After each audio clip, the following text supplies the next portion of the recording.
O, söndürə bilmirlər, yaxındır. Bu da geçti ya.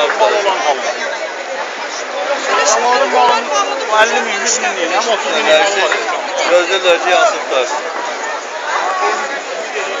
Gedək. Nedir?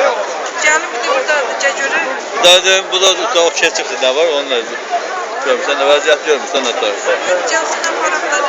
Hə, gör oradadır, onu gəl gedək. Burada falan yeri bilsən harda? Burada falan yeri orada yolun qırarında. Təvki versən, bir yerdən su atılan yer yoxdur. Abi verir. Götürürsən. Bilmirəm o harda. Sənin yanında da, nə var?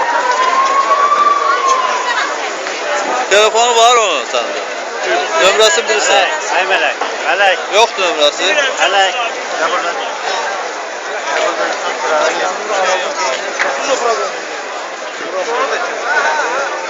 Aa, görürsən herkes.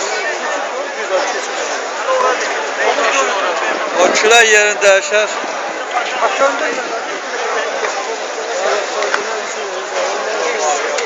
Küre imkan verir. Mümkün değil. Ne olur?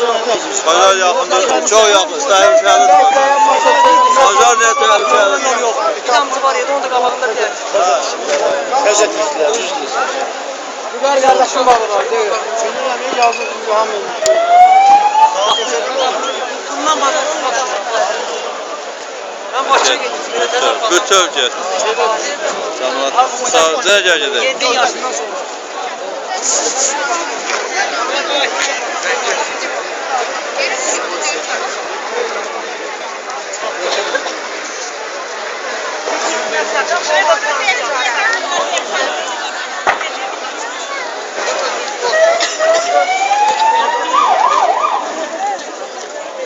Gedək. Burada durmağın heç bir mənası yox. Nəysə, burada qutarmış söhbət. Gedək. Ben yok, ben sen görürüm. Kim saxlarsınız? Ya yok, sen başa tapılır. Şey, Bazar Store'nin qabağında. Düz Bazar Store yazılıb ha, düz onun qabağında. Dur yazılı değil, yazır. Ben düz onun qabağına gel, oradayım. Alayı böleceğiz. Yaxına durma olmaz. Yox, yaxına durma olmaz. Otur, şuraya başlayacaq durma. Sen görmürdün ben dəmir arada bu kızlarda. Hayır. Ya orada tutar ne qalır? Şey olmuyor, yazıq elə kasıb küsüb, nə olacaq? Görək, böyle yetki yığırdı. Görək, indi bir şey eləyib cəmaata verəcək, bu da mağın yanmasın.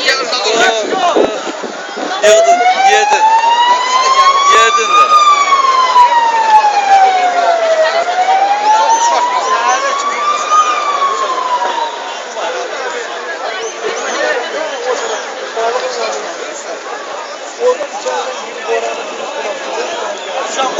Ha burada heç sadəcə Samoyeda'dan gəzirlər, istəyirsə bəlkə dayanır.